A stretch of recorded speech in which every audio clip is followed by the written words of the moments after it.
네, 안녕하십니까. 자, 이 시간에는 2017년 국가직 7급 헌법 기출문제에 대해서 좀 살펴보도록 하겠습니다.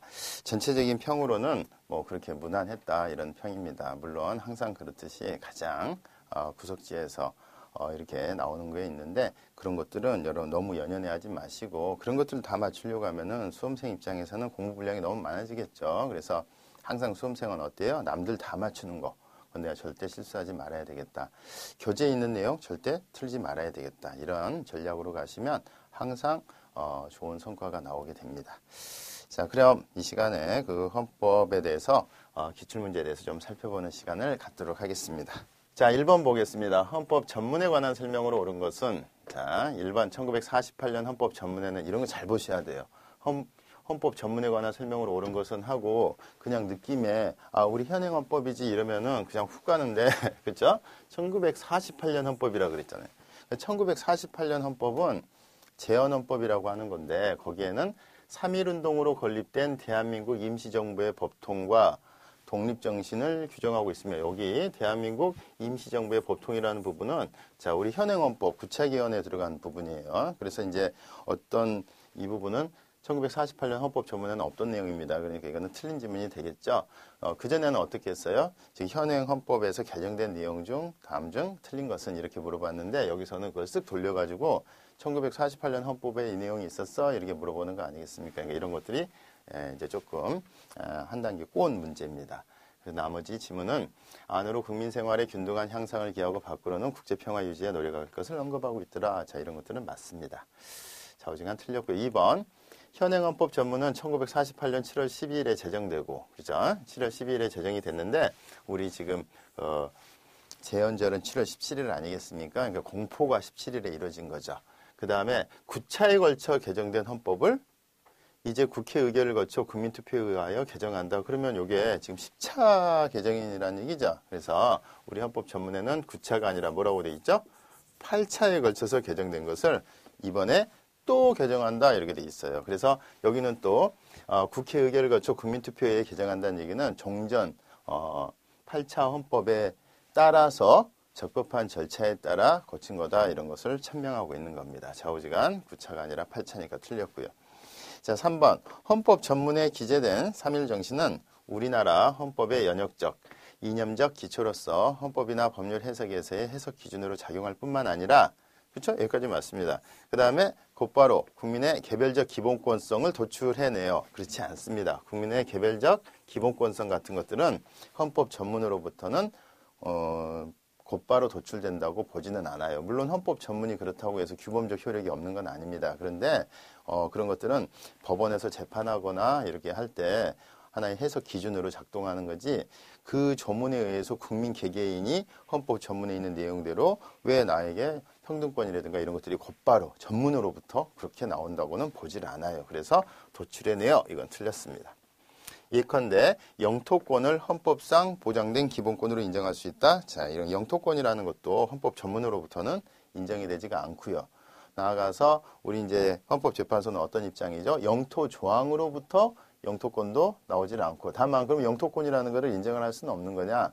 인정은 하죠. 왜냐하면은 이 영토라는 게 국가의 구성 요소 아니겠습니까? 그래서 국가가 있기 위해서는 필수적인 전제 조건이니까 자 그런 논리적 전제로서 해석상 인정되는 것이지 예를 들어서 영토 조항으로부터 거기에 영토권이 파생된다든가 헌법 전문으로부터 파생된다 이런 것으로는 볼 수 없다라는 입장입니다. 그래서 이 부분들이 이제 수험생들이 좀 헷갈려하죠. 근데 이제 법에 보면 법률에 예를 들어서 가난한 사람들 도와준다 이런 규정이 있으면 그 규정에 의해서 곧바로 나 도와줘 이런 권리가 가난한 사람들에게 곧바로 생기는 거냐. 자, 그렇게 해석할 수도 있겠지만 혹시라도 그에 터잡아서 행정부의 후속 조치라든가 자, 이런 것들이 필요한 영역에서는 곧바로 도출되지는 않는다고 그래요. 그래서 여러분들 어떻게 생각하시면 되냐면 영토권이라는 거는 있고 다만 인정하고 다만 그 추출되는 근거가 헌법 전문이라든가 영토 조항은 아니다. 이렇게 생각하시면 됩니다.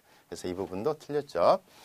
4번 3.1운동으로 건립된 대한민국 임시정부의 법통을 계승한다라는 것은 자, 대한민국이 일제에 한가한 독립운동가의 공헌과 희생을 바탕으로 자, 이룩된 것임을 선언한 것으로 국가는 자주 독립을 위하여 공헌한 독립유공자와 그 유족에 대해서 응분의 의무를 해야 할 헌법적 의무를 지닌다. 그래서 이것은 이제 국가에 대해서는 의무를 부과하고 있어요. 하지만 국민 개개인에 대해서 그래서 내가 우리 아버지가 예를 들어서 독립운동가니까 자, 이 정도 대접해줘.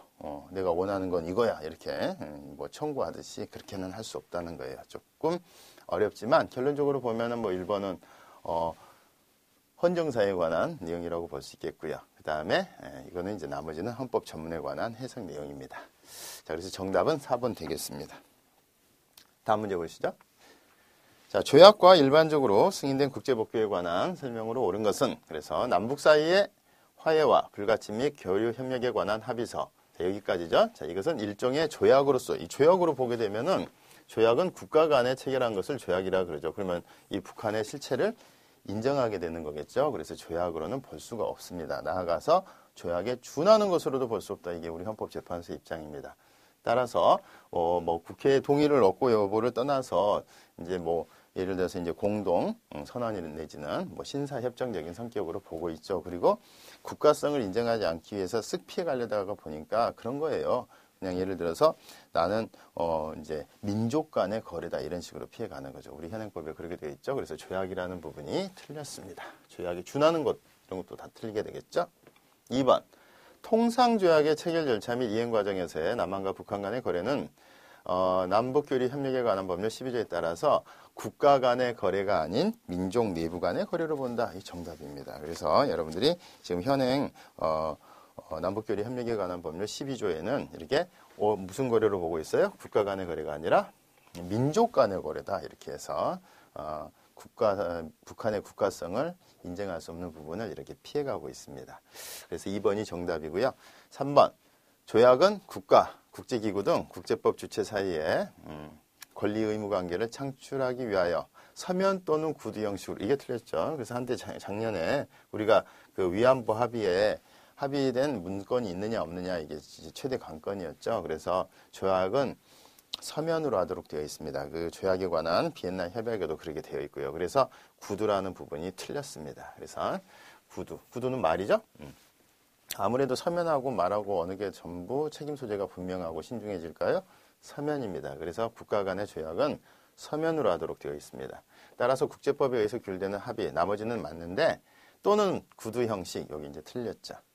4번, 조약은 국회 동의를 얻어 체결, 비준되었다 하더라도 자, 조약이 만약에 정말 우리 국가 간에 어떤 내부 갈등적인 요소가 있다면 중요한 그 내용을 담고 있는 거겠고요. 따라서 그와 같은 조약은 국회 동의를 받도록 하고 있습니다. 헌법 60조 1항에서 예시하고 있죠. 그럼 만약 국회 동의를 받아서 체결 비준됐다 그러면은 그것은 국내외적으로 바로 효력이 생긴다고 보고 있어요. 그리고 그때 그 법률의 효력급은 법률급이다라고 보고 있습니다. 따라서 조약이 국회 동의를 얻어 체결 비준됐다. 이것은 법률급의 조약이다 이렇게 생각하시면 돼요. 따라서 형식적 의미의 법률은 아니죠. 형식적 의미의 법률은 아니지만 실질이 법률급의 효력이고 대통령령급, 명령급은 아니다 이런 뜻이에요. 그러면 법률이니까 이 법률은 만약에 그 상위 규범에 어긋났다, 그럼 헌법에 위반됐다 그러면은 헌법재판소에서 위헌법률 심판 대상이 되는 거죠. 근데 만약에 조약의 수준이 좀 국민에게 편의만 주는 것으로서 별로 갈등적 요소가 없어요. 그러면은 이런 것들은 국회 동의를 안 받고요. 바로 행정부에서 체결을 합니다. 대신에 그 체결을 했을 때 국회 동의를 안 받았다 하더라도 국내외적으로 효력은 생기지만 이때 효력은 명령급이라고 보고 있죠. 그럼 명령급으로 보는 국회 동의를 얻지 않은 그와 같은 조약은 혹시라도 상위 규범이 뭐가 있겠죠? 헌법 그리고 법률이 있겠죠. 그래서 위헌 여부, 위법 여부가 문제가 됐을 때는 위헌, 위법, 명령규칙 심사로 갑니다. 이것은 각급 법원에서 하고, 그죠? 우리 헌법 107조 1항에서. 그래서 최종적인 심사 권한은 대법원이 갖게 되는 거예요. 그래서 국회 동의를 얻은 조약이다. 요게 이제 키워드죠. 체결 비준된 조약이다. 그러면은 실질적인 의미에서는 법률급이다. 이렇게 생각하시면 돼요. 그래서 2번 지문은 정답이 2번 되겠습니다. 자, 다음 문제 보겠습니다. 자, 3번 보겠습니다. 문화국가 원리에 관한 설명으로 옳은 것은, 자, 1번 국가의 문화 육성의 대상에는 원칙적으로 모든 사람에게 문화 창조의 기회를 부여한다는 의미에서 모든 문화가 포함되므로, 그렇죠? 모든 문화. 엘리트 문화뿐만이 아니라 서민 문화 이런 것도 다 포함이 된다는 얘기죠. 그래서 서민 문화, 대중 문화도 그 가치를 인정하고 정책적인 배려의 대상으로 해야 된다. 네, 정답입니다. 그래서 우리 현재 입장에서는 문화, 국가 원리에 있어서의 문화 창조에 기회를 부여한다는 의미에서의 문화는 모든 문화를 의미한다. 이렇게 보고 있고요. 정답이고 2번. 헌법 구조의 규정 취지와 민족문화유산의 본질에 비춰볼 때 국가가 민족문화유산을 보호하고자 하는 경우 이에 관한 헌법적 보호 법익은 민족문화유산의 존속 자체를 보장하는 것에 그치지 않고, 자, 존속 이렇게 쓰시면 우리가 항상 존속이 있고요. 그 다음에 민족문화유산의 훼손 등에 관한 가치 보상. 자, 이러면은 존속이냐 가치냐 이 두 가지를 놓고 봤을 때 항상 이 두 개가 비교가 되면 뭐가 제일 중요하죠?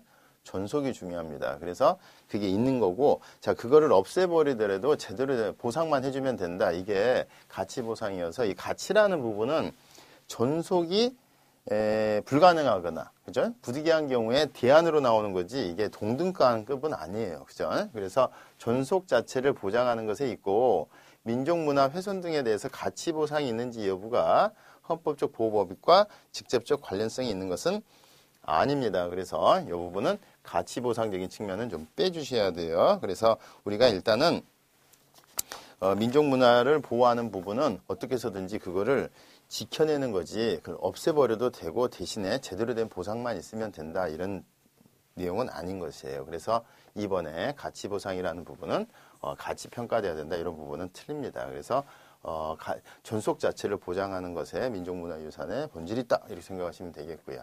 틀렸습니다. 3번 헌법 전문가 헌법 구조에서 말하는 전통 문화란 역사성과 시대성을 띈 개념으로 이해해야 하므로 과거의 어느 일정 시점에서 역사적으로 존재했다는 사실만으로 헌법의 보호를 받는 전통이 되는 거다. 자, 과거에 일정 시점에 역사적으로 존재했다는 사실 그 자체만으로 만약에 헌법의 보호를 받게 된다면 종전과 다른 내용의 미래지향적인 사회적 어떤 발전을 우리는 기대할 수가 없겠죠. 그렇죠? 그래서 과거의 어느 일정 시점에 설사 역사적으로 존재했다 하더라도 그것이 오늘날에 있어서 보편타당한 것으로 받아들여질 수가 있어야 돼요. 이게 전통이고, 그게 도저히 받아들여질 수가 없고, 이것은 뭔가 극복의 대상이다 그러면 우리가 잘 아시는 인습이 되는 거겠죠. 그래서 존재 자체만으로도 전통이 되는 것은 아니라고 보고 있습니다. 그래서 이 부분은 틀렸습니다. 4번.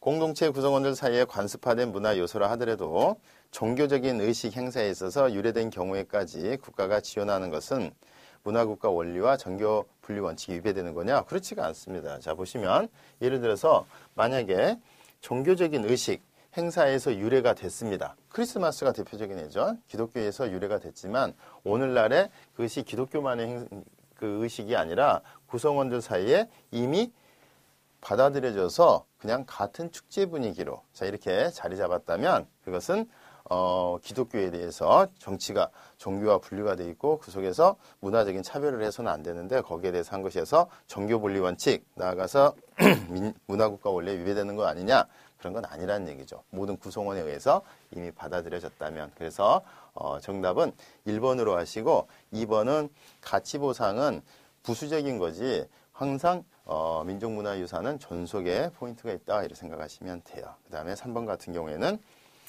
어느 일정 시점에 있었다는 이유만으로는 안 되고 지금 현대 사회에 있어서 보편타당한 원리로서 받아들여져야 됩니다. 그 다음에 4번은 네, 크리스마스 떠올리시면 되겠죠? 지나갑니다.